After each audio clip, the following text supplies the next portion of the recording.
next Stand Up for Mental Health grad is Mimi, so give it up for Mimi.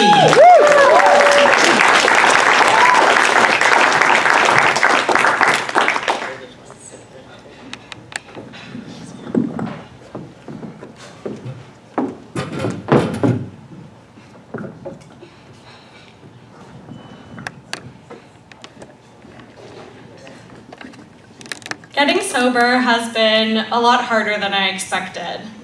I've stopped going to bars, got rid of all the alcohol in my house, and come to terms with the fact that we live in an unforgiving universe with no purpose or meaning.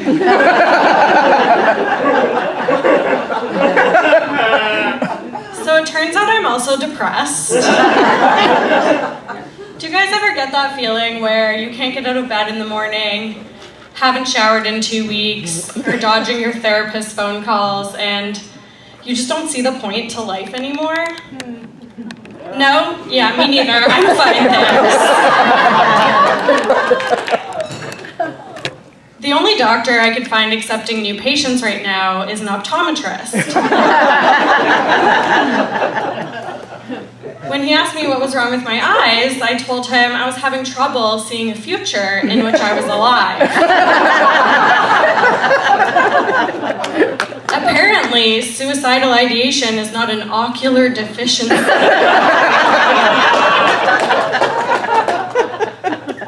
I have treatment-resistant depression, which is Latin for "you will never feel joy." Best of luck! Even the doctors at this point are like, have you tried just not being sad?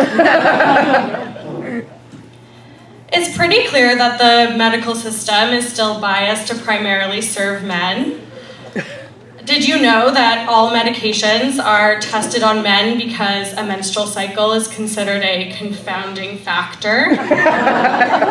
Yeah, only a man would be confounded by something that occurs in half of the population. This is even true for early testing of birth control. Seriously, I'm not joking. It turns out researchers do have a sense of humor. Doctors took a medication meant only for women, specifically related to their periods, and were like, we all know that lady business is a source of dark magic, and therefore all results will be tainted by witchcraft. We should probably test it on men just to be safe. I recently read about this woman who had success testing out a new treatment for depression. It's an implant that shocks her brain every time she feels depressed. Seems like a double standard that when I stick a fork into a socket every time I feel depressed, it gets labeled as a cry for help.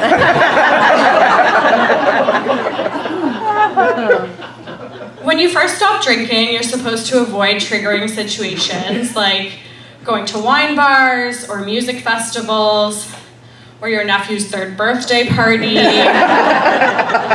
It turns out it's only cute when a toddler stumbles around naked and bursts into tears.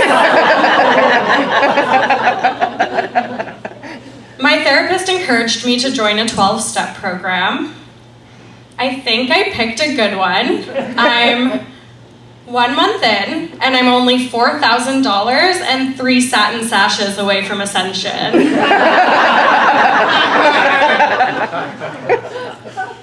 I suffer from social anxiety, and the pandemic has definitely not helped. The other day I was at a party, and someone asked me how I was doing. Classic gotcha question. A normal person would have said, "I'm fine, how are you?" Not me. I found myself explaining to them how the medical system is broken and asking them their thoughts on practical reforms to the current structure of socialized healthcare. You know, small talk. Thankfully, there are apps now for making friends, like Bumble BFF. I just finished setting up my profile, but I don't seem to be getting any hits. I put up all of these great pictures. me in an apple orchard crying, me in a kayak crying, me summiting Machu Picchu crying. Probably too outdoorsy, right? Thank you.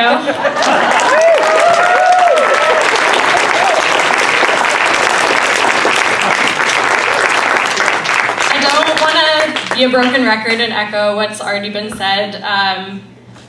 Stand Up for Mental Health has also tremendously helped my confidence. This is still terrifying, yet I'm doing it. I would like to say that something that has mattered a lot to me is the sense of community it's brought me, and meeting my fellow comics and David and the comics from other classes has made a huge difference in my life. So thank you all for being here tonight and contributing to such a great society.